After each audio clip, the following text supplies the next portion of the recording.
Assalamualaikum warahmatullahi wabarakatuh. Perkenalkan, nama saya Sabrin Selisa dengan NIM 2621009. Saya di sini akan menyelesaikan tugas akhir semester informatik dengan dosen pengampu Pak Ridho Riyadi. Langsung saja yang ke materi pertama, yaitu tasawuf dan tasdik. Yang pertama ada tasawuf nadari. Tasawuf nadari yaitu gambaran atau bayangan yang membutuhkan penalaran atau perenungan, contoh malaikat. Tasdik yaitu tasawur yang disertai hukum baik secara positif atau isbat maupun negatif, yaitu nafi. Tasdik dibagi menjadi dua, sama seperti tasawur. Ada tasdik dauri dan tasdik nadari. Tasdik dauri adalah pembenaran yang tidak membutuhkan penalaran. Contohnya seperti matahari terbit dari sebelah barat. Tasdik nadari adalah pembenaran yang membutuhkan penalaran atau pemikiran. Contohnya yaitu alam ini diciptakan dari ketiadaan. Lanjut, yang materi kedua adalah adalah makna dalalah secara umum, yaitu memahami sesuatu atas sesuatu. Atas sesuatu yang disebutkan pertama disebut medul, yaitu artinya yang dituduh. Sedangkan kata sesuatu yang disebutkan kedua disebut dengan dalil. Dalil yaitu yang menjadi petunjuk. Dalalah berarti artinya petunjuk. Sedangkan secara istilah, dalalah adalah suatu pengertian yang ditunjuki oleh lafaz. Ulama mengelompokkan dalalah menjadi dua macam, kan dalalah ghairi lafziyah atau dalalah yang tidak berbentuk kata dan bukan suara. Dibagi menjadi tiga, antara lain yaitu dalalah ghairi lafziyah aqliyah atau disebut akal. Yang kedua, dalalah ghairi lafziyah qat'iyah atau alami atau kebiasaan. Dan dalalah ghairi lafziyah qat'iyah atau istilah. Sekian materi dalalah dari saya. Lanjut ke materi yang ketiga. Materi ketiga yaitu lafaz. Lafaz merupakan satu nama yang diberikan pada huruf-huruf yang tersusun atau susunan beberapa huruf yang mengandung arti. Lafaz dalam bahasa Indonesia disebut kata, seperti kayu, batu, air, dan lain-lain. Lafaz dibagi menjadi dua, yaitu yang pertama ada lafaz mufrad dan yang kedua ada lafaz murakkab. Lafaz mufrad merupakan suatu kata yang tidak memiliki bagian yang tidak menunjukkan pada penunjukan yang dimaksud oleh bagian. Lafaz yang pertama adalah lafaz mufrad, merupakan suatu kata yang tidak memiliki bagian yang tidak menunjukkan pada penunjukan yang dimaksud oleh bagian makna yang tidak dikehendakinya. Yang kedua adalah lafaz mufrad. Lafaz mufrad dibagi menjadi dua, yaitu juz'i yang artinya lafaz yang tidak mencangkup pada beberapa unit arti, dan kulli artinya lafaz yang mencangkup dalam beberapa unit arti secara mustarak atau sekutu. Lafaz murakkab merupakan lafaz yang terangkai dari suku kata yang sebagian dari lafaz tersebut dapat menunjukkan arti dari sebagian yang lain. Lafaz murakkab yaitu susunan kata dibagi menjadi dua, yaitu ada tam atau kalimat sempurna yang artinya beberapa kata yang tersusun, di mana masing-masing kata memiliki arti masing-masing sehingga memberi pengertian lengkap dan nafis. Dan nafis yaitu atau kalimat tersempurna artinya kata yang belum memberikan pengertian makna secara sempurna. Sekian penjelasan saya dari lafaz. lanjutkan ke materi yang keempat, ada kuliah al-khams. Kuliah khamsah adalah pengertian yang dinyatakan oleh predikat mengenai subjek atau cara menerangkan sesuatu. Kuliah al-khamsah disebut juga dengan term,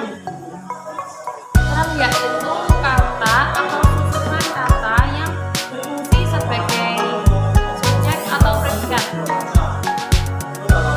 Yaitu ada macam-macam kuliatul khamsah.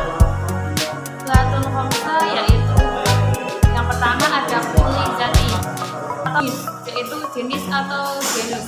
Yang kedua ada gaul, kelas atau spesies.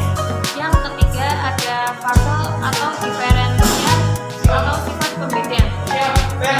Lanjut ada macam-macam kuliatul khamsah. Macam-macamnya yaitu yang pertama ada kuli zati. Yang kuli zati itu ada jenis yaitu artinya jenis atau genus. Yang kedua ada naum atau kelas atau spesies. Yang ketiga ada fasal atau diferensial atau sifat pembedaan. Yang kedua ada kuli irbi. Yang pertama khasah atau khusus. Yang kedua ada aladul am yaitu sifat umum. Sekian materi kuliatul khamsah dari saya. Lanjut materi yang kelima ada ta'rif.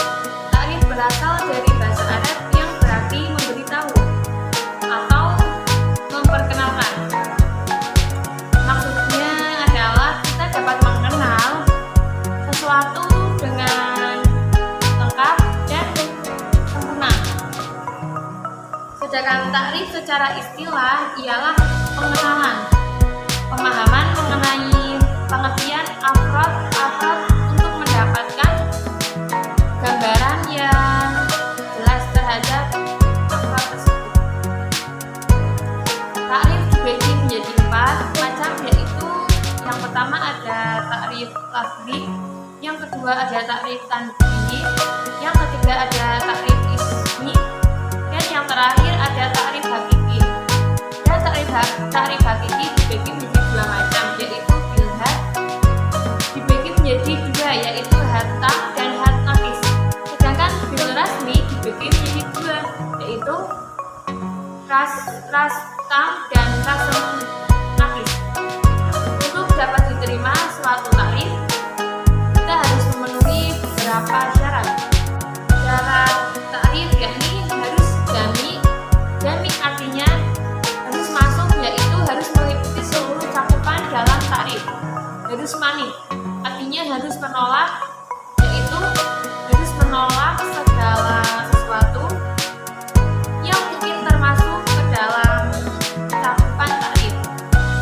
Tidak boleh mengakibatkan kemustahilan atau mengandung yang artinya mengandung gaur, tasalsul atau diantara 2 yang bertentangan. Harus lebih jelas dan mudah diterima akal, yakni logis, karena guna ta'rif adalah untuk memperjelas pengertian. Sekian penjelasan ta'rif dari saya. Selanjutnya materi selanjutnya ada qadhiyah.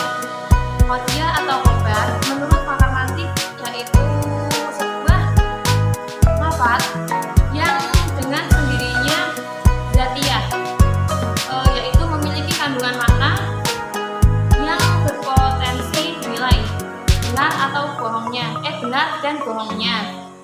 Qadhiyah sendiri dibagi menjadi 2, yaitu qadhiyah hamliyah dan qadhiyah dzatiyah. Qadhiyah hamliyah adalah susunan kata atau lafaz yang mengandung pengertian tanpa lafaz syarat. Dalam bahasa Indonesia disebut kalimat. Sedangkan qadhiyah dzatiyah adalah susunan kata yang mengandung pengertian yang menggunakan lafaz syarat seperti kalua, andai kata, jika, apabila,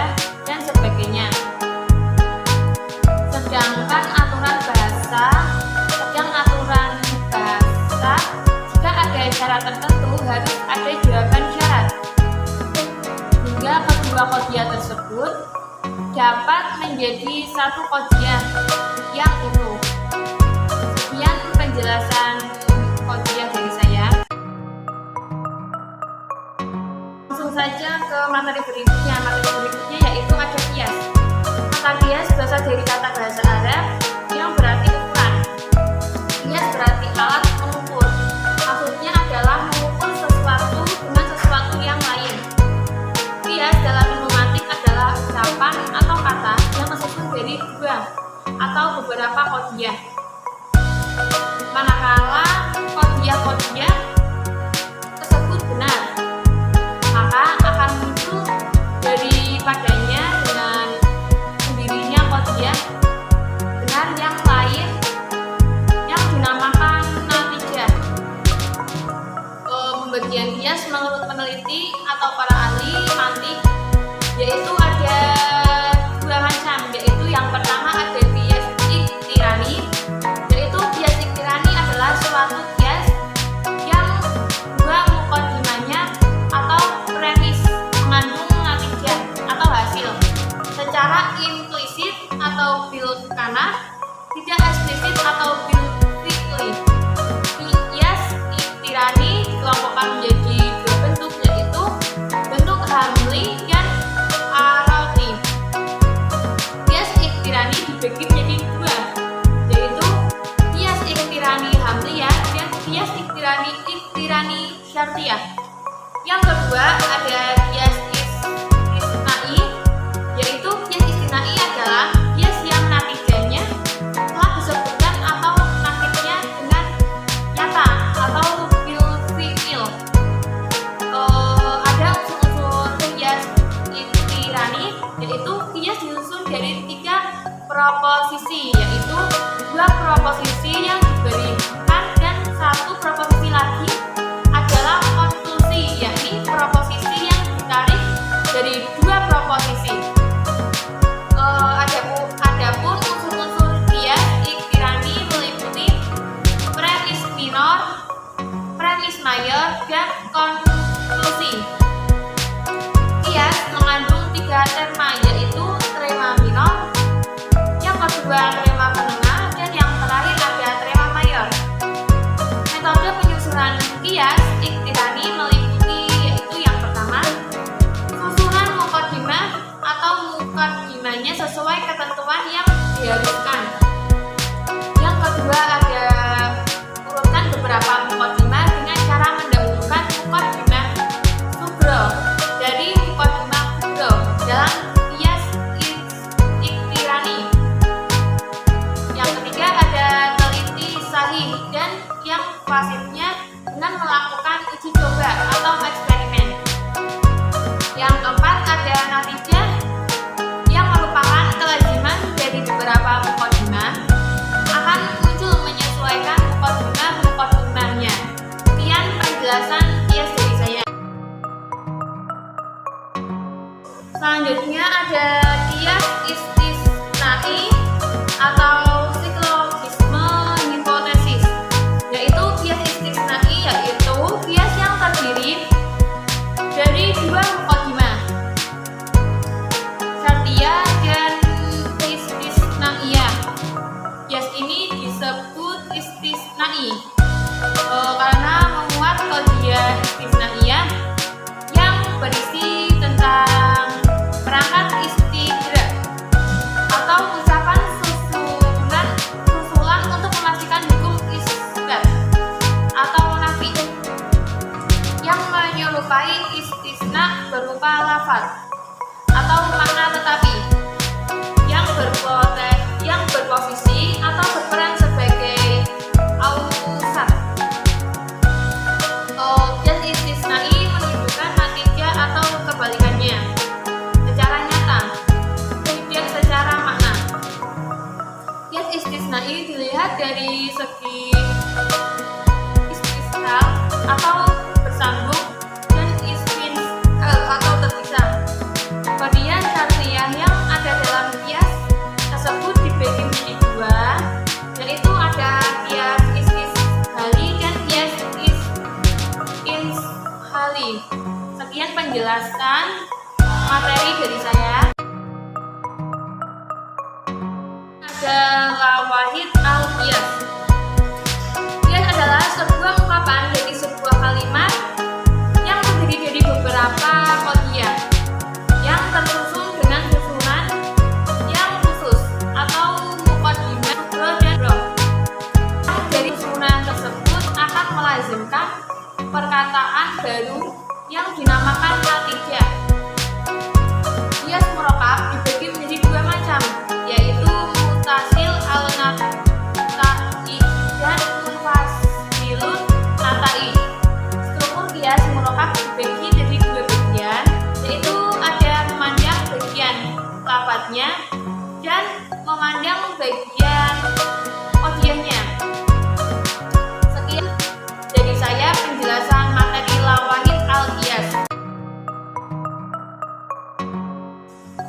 Selanjutnya materi yang terakhir ada qiyas. Qiyas menurut ulama usul fikih, yaitu qiyas berarti menetapkan hukum suatu kejadian atau peristiwa yang tidak ada dasar naqsnya dengan cara membandingkannya kepada suatu kejadian atau peristiwa yang lain yang telah ditetapkan hukumnya. Berdasarkan nas, karena ada persamaan ilat antara kedua kejadian atau peristiwa itu. Qiyas istinraq adalah metode suatu menarik kesimpulan atau hukum yang diawali dari bagian khusus untuk dijadikan sebagai alat menarik kesimpulan atau hukum yang secara umum atau menyeluruh berlaku bagi semua bagian-bagian khusus tersebut. Qiyas al-khulf yaitu cara mengemukakan argumen yang berbelit, di mana sebuah proposisi dibuktikan kebenarannya dengan mendedukasikan suatu kontradiksi dari pengingkaran proposisi yang ditemukan bersama dengan proposisi lainnya yang sudah diyakini kebenarannya. Qiyas tamtsil ialah menetapkan hukum hal yang bersifat juz'i pada hal juz'i yang lain karena adanya kesamaan antara keduanya. Sekian materi qiyas dari saya. Sekian penjelasan materi dari saya. Kurang lebihnya mohon maaf. Wassalamualaikum